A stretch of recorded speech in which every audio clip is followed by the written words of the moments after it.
কর্তব্য আপনার রাইট ওয়েতে। আপনি সারাদিন 12 ঘন্টা শ্রম দেন, যারা কনস্ট্রাকশন লাইনে কাজ করেন, আপনি সারাদিন 24 ঘন্টা কাজ করলো আপনাকে মাসে 300 দিনের উপরে দিবে না, দিবে? এটা কি চেষ্টা ভাই বলেন? সর্বোচ্চ চেষ্টা করেন আপনি। 24 ঘন্টা কি একটা লোক কাজ করতে পারবে? এভাবে কতদিন লাইফ বলেন? আসেন আপনাকে একটু ক্যালকুলেশন করে দেখাই দেই কেন আমি ডিএক্সএল করি, বিষয়টা কি ক্লিয়ার? তারপরে আমি আমার শুরুটা একটু বলি।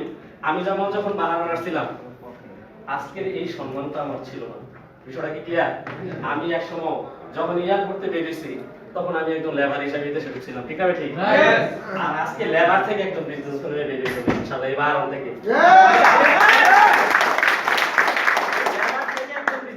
বাট আমি শুধু ডিসিশন নিয়েছিলাম যে আমার এটা সম্ভব এবং আমি একটা ইন্টারন্যাশনাল বিজনেসম্যান হতে চাই, সারা ওয়ার্ল্ডের সকল মানুষ আমাকে চিনবে ইনশাআল্লাহ। আমি এই ওয়ার্ল্ডের অনেক মানুষকে সফলতার বার্তাটা পৌঁছে দেব এবং তাদেরকে আমার কনসেপ্ট দিয়ে হাজার হাজার মানুষকে দুনিয়াতে সফল করে দিয়ে যাবো ইনশাআল্লাহ। আপনাদেরকে একটু একটা জিনিস ক্যালকুলেশন করে দেখাই দিই। দেখেন আজকে দেখেন আপনি অনেকেই 3 লক্ষ টাকা দিয়ে আসছেন, 4 লক্ষ টাকা দিয়ে আসছেন, 5 লক্ষ টাকা দিয়ে আসছেন, ঠিক না ঠিক? সর্বনিম্ন 2.5 লাখ টাকা দিয়ে আসছেন, ঠিক না ঠিক? এখন আপনাকে কি টাকার বিনিময়ে ইনকাম দেয় বারবার? নো। বলেন যে কেউ বসে থেকে টাকা যে আমি 4 লাখ টাকা দিছি আমি কোনো কাজ করি না, যেমন আমাকে ইনকাম দেয়, একটা লোক খালি বলেন ভাই নিজেকে প্রশ্ন করেন আপনার 4 লাখ টাকা কোথায়? প্রশ্ন করেন। আরে ভাই আপনাকে 4 লাখ টাকা দেওয়ার পরে সিপিআর একটা নাম্বার দিয়েছে 2 বছরের জন্য গ্যারান্টি দিয়েছে, ঠিক কি না? সময়টা কি কমে না বাড়ে? কমে।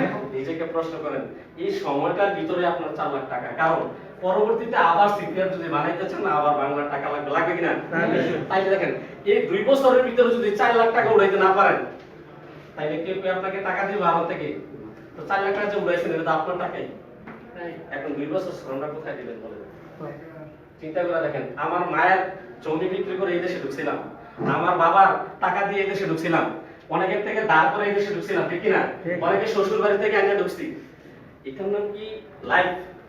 যে আমি আমার টাকা দিয়ে আমি শ্রম দিব 2 বছর, ভাই এটা কি আমার জীবন বলেন?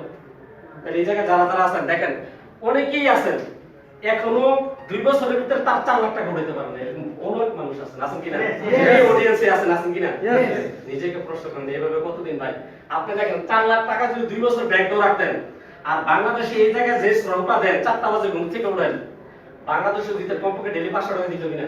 তাহলে বাংলা 15,000 টাকা মায়ের কাছে থাকতেন, ওয়াইফের কাছে থাকতেন, ছেলের কাছে থাকতেন, বোনের কাছে থাকতেন, ভাইয়ের কাছে থাকতেন, রাইট না রং? Right right. এখন নিজেকে প্রশ্ন করুন ভাই, এখন দেখেন এই 4 লাখ টাকার বিনিময়ে আপনাকে কিছুই দেয় না, দেন? আপনি যদি 12 ঘন্টা শ্রম দেন তাইলে 120 দিনার, 130 দিনার, 150 দিনার, 200 দিনার, ঠিক কিনা? এখন আমার আপনাদের কাছে প্রশ্ন, আপনার এই দেহটা কতদিন থাকবে বলেন? গ্যারান্টি আছে কোনো? তাহলে কাকে কাজ করে টাকা দিবেন না নাই? তাহলে আপনি ওয়ান টাইম না ফুল টাইম? ওয়ান টাইম জীবনের কোনো গ্যারান্টি নাই। কালকে আপনি চলে যেতে পারেন, কালকে আপনি অসুস্থ হইতো পারেন, তাইলে এই ওয়ান টাইম লাইফ নিয়ে আপনি ভাবেন কতদিন থাকবেন বলেন? আর আপনার মাঝে কমপক্ষে 5 থেকে 10 জনের জীবিকা নির্ভর করে, খাবার এবং তার পোশাক আশাক সবকিছু নির্ভর করে, ঠিক আছে? ঠিক। আমি এই দেশে আসছি, আমার 3টা ছেলে ওয়াইফ, তারা কার উপর নির্ভরশীল? তাইলে এই জন্যই ডিএক্সএন বলছে নিজের স্বাস্থ্যটা সুস্থ রাখেন। তাহলে আমি সুস্থ রাখলে 12 ঘন্টা ডিউটি করলে না কোম্পানি আমাকে টাকা দিবে? তাহলে এক পাশ আমি নিজের শরীরটাকে যত্ন নিতে হবে, ঠিক আছে? ঠিক। কিন্তু এই জন্য মানে বিশ্বের বিভিন্ন দেশের লোকেরা 100% এর ভিতরে 50% বডিতে ইনভেস্ট করে আর 50% ফ্যামিলিতে ইনভেস্ট করে। আর আমরা বাংলাদেশি যারা আছি 90% বাড়িতে ইনভেস্ট করি, নিজের শরীরের জন্য 10% ইনভেস্ট করি না। আর কখন করি জানেন?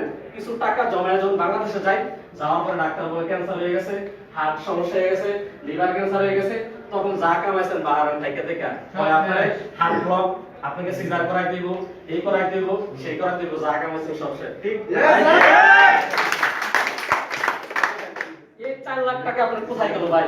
কোনো টাকা নেই। আজকে বাসায় গিয়ে হিসাব করবেন যে কাজ করে টাকা দেয় না দেয় না। এখন আসেন, আমি একটা 5 তলা বাড়ি নির্মাণ করতেছি, আপনারা একটু দেখেন, শুধু পয়সা